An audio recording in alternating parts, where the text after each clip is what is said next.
C'est un quartier qui paraît encore plus grand que sur les photos. Vous avez raison. C'est une vraie ville où on trouve des magasins, des cinémas, des restaurants. Il y a... Excusez-moi. Allô? C'est Nicole qui t'a donné mon numéro? Écoute, je peux pas parler maintenant, je te rappellerai plus tard. Oui, je sais. Tes parents veulent changer leur billet d'avion, mais ils ne partent que dans 2 semaines. On en reparlera. Je vais m'en occuper, ne t'inquiète pas. Allez, salut. Il y a une vie culturelle très active. C'est un quartier où il y a beaucoup de bureaux. Oui, plus de 100 000 personnes viennent y travailler tous les jours. Et combien de gens y habitent? 20 000 personnes habitent ici, dans cette partie qu'on appelle... Oui? Oui, Julie, un peu, je suis occupé. Oui, d'accord, je ferai des courses. Non, non, je n'oublierai pas la lessive. Mais oui, je penserai aussi au beurre. Maintenant, je te laisse. Écoute, je vérifierai tout, j'achèterai tout, je paierai tout. D'accord? J'ai vraiment du travail. Salut. Je suis désolé. Nous redescendons?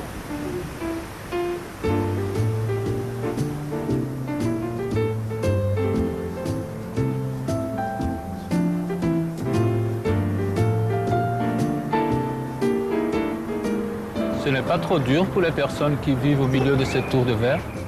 Je ne crois pas, ce sont des gens qui aiment le calme. Mais y a-t-il une vraie vie de quartier? Oui, je crois. Les boutiques et les cafés que vous avez vus attirent beaucoup de monde. Je vais m'énerver. Oui? Ah, c'est toi, Nicole. Excuse-moi, mais ça n'arrête pas de sonner. Ah, je suis content pour lui. Et il va reprendre le travail cet après-midi? Oui, d'accord. Je vais l'appeler. Merci, Nicole. Attends, arrête de donner à tout le monde le numéro de mon portable, tu veux? Richard se sent mieux. Il va sans doute nous rejoindre cet après-midi. Je vous laisserai avec lui. Il connaît la défense bien mieux que moi.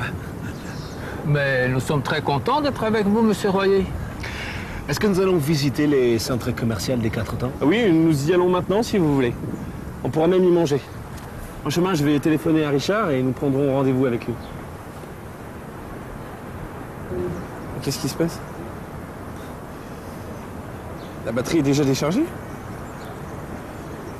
J'ai peut-être lu le mode d'emploi trop vite. Ne vous inquiétez pas, nous ne sommes pas coupés du reste du monde.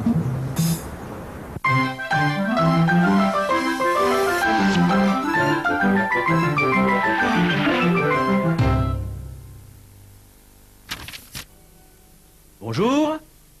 Aujourd'hui, nous abordons les pronoms relatifs. Qui, que et où. D'abord, le pronom relatif sujet, qui. Prenons un exemple. C'est une véritable ville qui paraît encore plus grande que sur les photos. Suivez la transformation et l'introduction du pronom relatif. C'est une ville. Cette ville paraît encore plus grande que sur les photos. C'est une ville qui paraît plus grande que sur les photos. Qui remplace le nom ville. Il est sujet. Puis le pronom relatif complément d'objet, que. Prenons un autre exemple. Les boutiques que vous avez vues attirent du monde.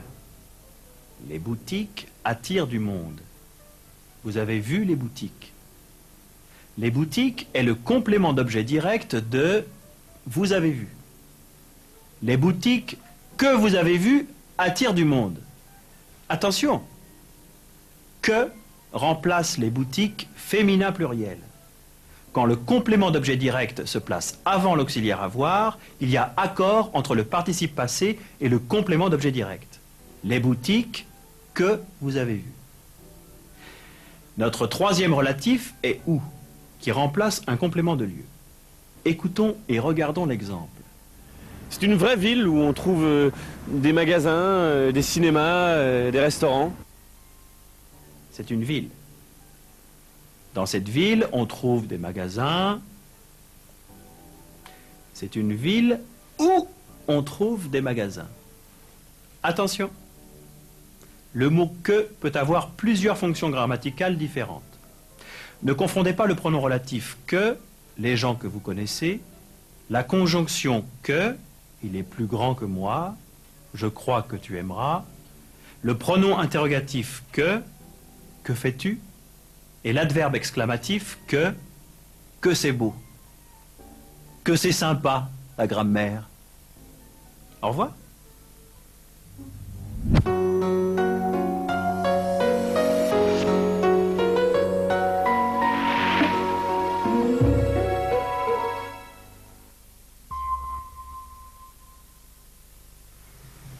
Écoute, je ne peux pas te parler maintenant. Je te rappellerai plus tard. Excuse-moi, je suis occupé pour le moment. On peut se rappeler plus tard? D'accord? Pardon, mais je ne peux pas te parler maintenant. Je te rappelle. Maintenant, je te laisse. J'ai vraiment du travail.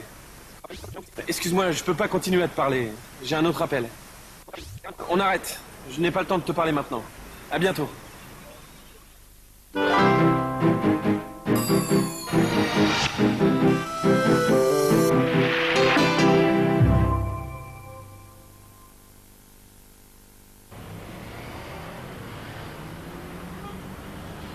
Trop de bruit, trop de monde, trop de pollution sont les reproches le plus souvent adressés à leur ville par les citadins.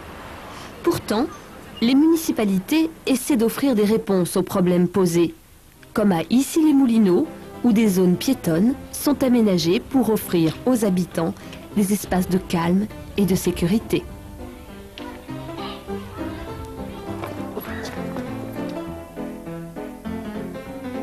Hôtels particuliers, immeubles classés, HLM des années 30 à nos jours, résidences de standing, tours de bureaux et d'habitation forment un Paris aux visages multiples et en constante évolution. La preuve, le 13e arrondissement, le quartier où se trouve la très grande bibliothèque, est en complète rénovation. Les grues sont aussi hautes que les tours environnantes. On démolit, on reconstruit, on transforme. Et ce bâtiment sera bientôt, une fois rénové, le nouveau musée de la Marine. Des initiatives plus modestes peuvent aussi améliorer la vie urbaine. Dans ce village de Kellar, dans l'Hérault, un artiste local a eu la bonne idée de transformer de simples panneaux de signalisation en œuvres d'art. Trouver le salon de coiffure ou le maçon, se repérer sur une carte, un plaisir et un jeu d'enfant.